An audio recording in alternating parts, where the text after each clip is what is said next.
We are kicking things off today with a chaotic incident involving Vince McMahon that made headlines just hours before the wrestling world was rocked by the death of Hulk Hogan. On Thursday morning, McMahon was involved in a multi-car crash in Westport, Connecticut. According to the official police crash report obtained by TMZ, the 78-year-old was driving his 2024 Bentley north on Route 15 when he rear-ended a 2023 BMW 430. The impact sent both cars crashing into the center median, destroying a wooden beam guardrail in the process. Things got worse when debris from the wreck flew across into the opposite lane and hit a third vehicle, a Ford Fusion. The force of the collision was significant enough to deploy the airbags in both the Bentley and BMW. Thankfully, all drivers were wearing seatbelts and no injuries were reported. However, the damage was serious. Around 30 feet of guardrail was destroyed, and all vehicles had to be towed away from the scene. McMahon has now been cited for reckless driving and following too closely. He's expected to appear in court late next month to address the charges. This incident adds yet another layer of public scrutiny to McMahon, who has already been facing a difficult year involving legal trouble and backstage shakeups at WWE. And the timing couldn't be worse, especially with the WWE facing renewed legal heat on a separate front. In a closely connected story, the long-running lawsuit tied to the company's Ring Boy scandal is intensifying. 8 male plaintiffs have filed to keep the case in Maryland, pointing to alleged abuse that took place in the state. They argue that WWE failed to protect them and that the company bears responsibility even if they weren't officially on the payroll. The lawsuit also names TKO Group Holdings, WWE's parent company, as legally responsible since it absorbed WWE and continues to benefit from its legacy. The court will now have to decide if the case can move forward under Maryland's new Child Victims Act, which removes the time limit on filing abuse claims. As McMahon prepares for a court appearance in one case, his company is bracing for a potentially massive legal showdown in another. What's your take on Vince McMahon's latest troubles? Do you think these legal challenges will force bigger changes in WWE? Drop your thoughts in the comments below. Next up, we're reporting a major development from last night's Raw where chaos erupted in the main event and backstage strategy was in full play. Bronson Reed and Braun Breaker left Roman Reigns and Jey Uso laid out to close the show, but it was Reed's final move that stole the moment. After delivering back-to-back tsunamis, he grabbed Reigns' sneakers and held them high as the show faded out, turning a physical beatdown into a symbolic statement. But according to Fightful Select, that moment was anything but random. WWE producers Michael Hayes and Adam Pearce were the creative leads behind the match, while writer Chad Barbish was credited with developing Jey Uso's promo. The sneaker spot was also a calculated move. Reigns, known for his high-end footwear, had that detail purposely worked into the story. The idea to have Reed parade Roman's shoes as Raw ended came directly from Hayes and Pearce, a subtle but cutting way to leave fans talking. And that wasn't the only segment on Raw where creative minds made their presence felt. Earlier in the night, CM Punk and Gunther delivered a heated promo segment that raised the stakes for SummerSlam. According to Fightful Select, WWE writer Alexandra Williams was the creative force behind the confrontation, scripting the entire back and forth. The promo felt personal and raw, exactly what you want heading into SummerSlam. Did the Punk and Gunther segment live up to the hype for you? Please share your thoughts and feedback in the comments section below. WWE's new Netflix docuseries WWE Unreal is already stirring up major buzz, both inside the company and among fans. The 5-part behind-the-scenes series pulls back the curtain on WWE's inner workings, offering an unfiltered look at the people and processes that keep the show running. From chaotic creative meetings to surprising backstage conversations, WWE Unreal has opened the floodgates on just how wild things get beyond the ring. While fan reactions have been somewhat mixed, WWE officials are reportedly thrilled with the early response. According to Fightful Select, the internal mood is one of excitement and satisfaction. The series is being widely discussed online, and WWE sees that level of engagement as a win, especially considering the scope of the Netflix partnership. The docuseries features everything from scrapped ideas for the Women's Royal Rumble finish to the original winner WWE had in mind for the Men's Rumble before plans changed. It also captures the intensity of match producers, writers pitching last-minute changes, and superstars caught up in the emotional whirlwind of show day. That said, we won't be revealing any of those plans or spoilers in our video today. Early fan reviews have called it one of the most eye-opening wrestling documentaries to ever hit streaming, with many praising its honesty and depth. As for what comes next, there's already talk within WWE about how the buzz might pave the way for a second season. Did WWE Unreal change the way you look at the business, or do you prefer the magic of wrestling to stay behind the scenes? Let us know your take in the comments below. The mystery behind the latest version of El Grande Americano didn't stay a mystery for long. As we reported yesterday, the third incarnation of the masked character was identified to be none other than Pete Dunne. Sharp-eyed fans had already picked up on it, pointing out that the masked figure's build and facial structure closely matched Dunne's. And now, there's even more to the story. According to AAA announcer Roberto Figueroa, Pete Dunne is currently working behind the scenes as a producer for AAA, bringing a level of structure and strategy influenced by his time in WWE. During an interview with Aldo Farias, Figueroa confirmed that Dunne was backstage at the July 25th AAA tapings, joined by veteran WWE names Jeremy Borash and Norman Smiley. Together, the trio helped shape the production layout for that night's show, adding a dose of WWE caliber polish to AAA's operation. While it hasn't been confirmed whether Dunne will be involved in producing Triple Mania, his presence backstage suggests a larger collaboration may be underway. With WWE continuing to build its influence across Latin America, Dunne's crossover into AAA is another sign of how tightly connected the global wrestling scene is becoming. Will Pete Dunne's influence in AAA grow beyond the mask? Let us know what you think in the comments. Enjoying the video? A quick like goes a long way in helping us grow and deliver more wrestling news you care about. Ric Flair has finally spoken out about the Tiffany Stratton controversy, addressing the personal dig at his daughter Charlotte Flair head-on. Speaking on the Ariel Helwani show, the Nature Boy expressed how deeply upset he was by Stratton's dig at Charlotte's past marriages, calling it one of the cheapest things he's ever witnessed in wrestling. "I'm embarrassed for her. I'm not going to say anything else. That was the cheapest stuff of my life. Whatever it was hurtful. If it was a shoot, that's even worse. That's something This came after Charlotte Flair herself admitted she was absolutely devastated by Tiffany's 0-3 in marriages line, a comment that has sparked backlash among fans and fellow wrestlers alike. Whether it was part of a scripted storyline or not, many feel Stratton hit far below the belt. Now, new behind-the-scenes footage from WWE's Unreal series on Netflix is shedding more light on the situation. In the clip, Triple H is seen directly addressing Tiffany Stratton about the controversial promo. As previously reported in our daily news update, Stratton went to apologize to Charlotte Flair following that conversation. Triple H made it clear that personal jabs, especially those involving real-life pain, crossed the line, even in the world of pro wrestling. Charlotte Flair later admitted that the comment hit her hard and left her devastated. Do you believe Tiffany Stratton crossed the line with her personal attack on Charlotte Flair? Let us know in the comments. Brooke Hogan has broken her silence following the death of her father, WWE legend Hulk Hogan. In an emotional and layered message, she not only paid tribute to his legacy and their spiritual bond, but also directly pushed back against media reports that claimed they were estranged. In her Instagram post, Brooke spoke about the unbreakable connection they shared, one rooted in love, memory, and spirituality. From childhood moments like building Barbie houses and jet ski rides to heartfelt spiritual conversations about life after death, Brooke described her father as her anchor and protector. Even in his final days, she said, their bond remains strong. She believes his presence lives on through her children and credits him with passing down not only his blood, but his spirit. Recalling his belief in eternal connection, she expressed peace knowing he's now out of pain and in a place he always imagined meeting God.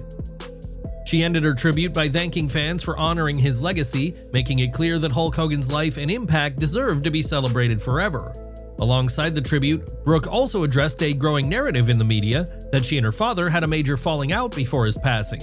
She firmly denied those claims, explaining while things became complicated in the last couple of years, there was never a big fight.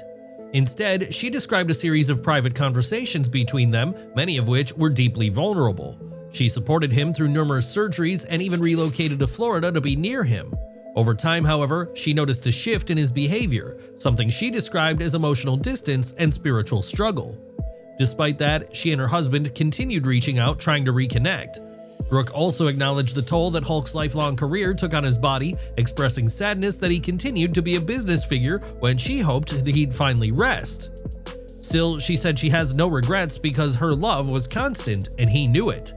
Shortly after the initial post, Brooke followed up with a direct letter to her father, paired with a slideshow video capturing moments between them. The letter focused solely on love, pride, and the eternal bond she still feels, closing with a touching message of eternal love, forever yours, for life after life. While Brooke Hogan's tribute made it clear her love for her father never wavered, her actions behind the scenes speak just as loudly. Long before Hulk Hogan's passing, Brooke made a difficult but deliberate decision regarding his estate, one rooted not in resentment but in protection.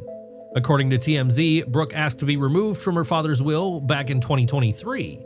People close to Brooke, who declined to speak on camera for TMZ, revealed that she didn't trust anyone in Hulk Hogan's inner circle.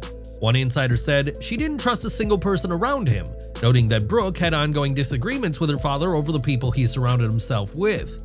Eventually, she took matters into her own hands and contacted his financial manager to have her name officially removed from the will. That said, Brooke will still receive a modest amount from a separate life insurance trust that her father had set up. She intends to use those funds for her children's college savings, further showing her focus remains on her own family, not her father's fortunes. What's still unknown is who now has control over Hulk Hogan's substantial estate, which likely includes high-value assets like trademarks, merchandising rights, and intellectual property tied to his legendary wrestling career. Now, tensions between Becky Lynch and Lyra Valkyria boiled over again on this week's Raw, with the rookie taking things to another level. During their heated conversation, Lyra stunned the crowd by attacking Becky with a kendo stick, sending a loud message just days before their SummerSlam clash. But while their segment delivered physical intensity, there was another detail many fans couldn't ignore: the lack of crowd reaction for Valkyria. Despite being featured regularly on television in recent weeks, Valkyria still isn't connecting with the live audience. The silence has become noticeable, and reportedly, WWE Creative is taking note. According to PW Insider, sources within the company say officials are closely monitoring her reactions heading into SummerSlam. If the trend continues, there are discussions about temporarily sidelining her or possibly placing her in a faction to rebuild momentum. Lyra's match against Becky Lynch at SummerSlam 2025 will be a pivotal one. The two are set to collide in a no count-out, no disqualification match for the Women's Intercontinental Championship. And there's a lot on the line. If Valkyria loses, she'll no longer be allowed to challenge Lynch for the title again. With that kind of pressure and a muted crowd response, WWE may be at a crossroads. Is it too soon to pull the plug on Lyra's push, or does she need just the right storyline to finally click with fans? Let us know what you think in the comments below. With SummerSlam approaching, NXT stayed focused on building toward Heatwave, airing August 24th. After a 10-bell salute for Hulk Hogan and a recap of last week's episode, the show opened with Jaida Parker facing Jazmyn Nix in singles action. Parker controlled early on, mocking Nix with head pats, but a springboard enziguri shifted momentum and made the match more competitive. The crowd stayed loud, chanting "Thank you, Jesus" throughout. Despite Nix's efforts, Parker eventually got the win, while the rest of Fatal Influence watched on with disappointment as the friction within that group continued to surface as Nix suffered yet another loss. JC Jane had been placing pressure on her earlier in the night as she wanted Nix to prove herself as a true baddie, which is something that didn't happen. The growing tension is something to keep an eye on though, as it could be setting the stage for Nix to eventually stand up against Jane on her own. Javon Evans stepped out to issue a challenge, but before he could finish, Trick Williams interrupted him. Evans quickly made it clear that his sights were on Obafemi, not Trick. That brought out High Rise, who argued that Trick deserved the title shot. With the odds stacked against him, Evans swung first, but got jumped, leading to a match with Wes Lee. Evans attacked Lee during his entrance, landing a suicide dive and a springboard clothesline for an early near fall. Lee fought back and found bursts of momentum, but Evans stayed aggressive, controlling most of the action in a fast-paced, evenly matched bout. After fending off High Rise, Evans sealed the win with a springboard cutter. The night ended with Evans, Trick, and Oba an intense stare-down, signaling that NXT's top spot may soon come down to all three. Elsewhere on the show, Blake Monroe hit the ring to explain her actions from Evolution, where she decided to turn on Jordynne Grace, costing her the chance to become NXT Women's Champion. Monroe also received a big reaction, starting with the fact that she called out Booker T for botching her name last week. But it was her taking a shot at Grace's past appearance that got the biggest shock. She showcased old photos of Grace and claimed that she wasn't championship material, but rather gym membership material, a line that seriously divided fans. Some people saw it as a heel tactic from Monroe, but others deemed it crossing the line, as fans criticized WWE for body-shaming Grace in this segment without needing to do so. Lola Vice and Jaida Parker then came out to make their opinions heard as they pushed for a title shot for themselves, and Kalani Jordan then used Grace's music to scare Blake, showing her true feelings in the process. Unsurprisingly, a fight broke out between all four women, with Vice and Jordan sending Parker and Monroe out of the ring to dominate the moment. Meanwhile, Parker then shoved Monroe, showing that they are not allies either. It was a strange segment, and not just because of the body-shaming element, but also because nothing was booked as a consequence, with no match or resolution of any kind being set for fans to appreciate and to carry on the story. The show also featured some standard NXT comedy, and it was the new students of Chase U who made that happen, as they claimed to be targeting the NXT Tag Team Champions Hank and Tank. With some steel chairs in hand, they looked like they were going to attack them, but the champions responded in an unexpectedly calm way.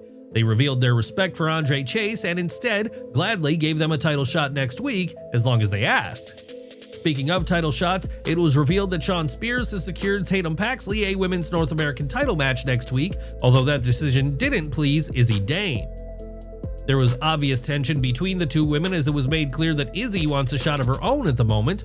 Meanwhile, Luca Crucifino was shown for the first time since his split with the Family faction. He was on hand to say that no family is forever, which hinted at new intentions for him, which could be interesting for his character. Perhaps he's planning to break up the culling or even align himself with Tatum Paxley moving forward. Tavion Heights continued his journey to try and escape the clutches of the No Quarter Catch crew this week, as he had another shot at doing so when he faced Charlie Dempsey, who had Ren Sinclair in his corner. The match started with takedowns and counters, showcasing how well the fighters knew each other, but Heights' power advantage eventually prevailed and allowed him to take the lead. Both men then attempted a crossbody at the same time, which resulted in a collision. However, Heights kept hold of control and focused on keeping Dempsey grounded as much as possible. It was a competitive match between them that was arguably even better than their first match, and this time, Heights got the win with a belly-to-belly suplex, allowing him to leave the faction. Dempsey shook his hand after the match despite not really wanting to, and the future of the faction now appears to be hanging in the balance, with only Dempsey and Sinclair remaining. It raises the question of what's next for the group. Will NQCC evolve into a new version centered around Dempsey, perhaps with him mentoring Sinclair one-on-one? Could the group disband entirely? Or will Dempsey begin recruiting fresh talent to rebuild the faction? Several possibilities remain on the table. One interesting aspect of this match was a random shot of Joe Hendry in the middle of it. He just appeared in a quick flash, showcasing his smiling face without any real explanation behind it.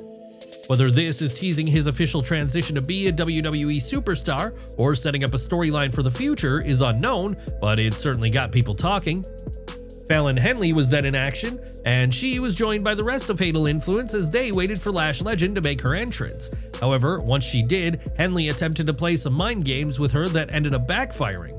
Legend managed to get her hands on Henley, and she unloaded on her before nailing a press slam. However, out of nowhere, Nia Jax ended up appearing to attack Legend when the referee was distracted, allowing Henley to take advantage and pick up a much-needed win for her career, despite not truly earning it. Jax's attack was an obvious act of revenge, as Legend had eliminated her from the Battle Royal at Evolution, and it appears that WWE is going to be turning this into a full-fledged storyline, which could bring a lot of intensity to the division. Interestingly, during this match, fans received another brief 1-second flash of Joe Hendry, which confirmed that the first one wasn't a mistake and that WWE is obviously hinting at something. Speaking of the future, several matches are already confirmed for next week's show, with Stax and Yoshiki Inamura set for a singles match, while Blake Monroe will face Kalani Jordan in what should be a heated singles match. Lyles Bourne also had a heartfelt interview with Vic Joseph this week, and it was confirmed that he'll face Lexis King on the next episode as he looks to get back in the ring. Santino Marella made his in-ring return to WWE on this show as he challenged Ethan Page for the North American title in the main event, and he proved that he's able to work seriously despite Best being known for his comedy work. Santino was in no mood to laugh on this show as he and Page went back and forth in a technically sound match that featured a lot of reversals and counters. It ended up being far more competitive than most people expected due to Morella's comedy background, but it never felt like Page was in serious danger of losing his title.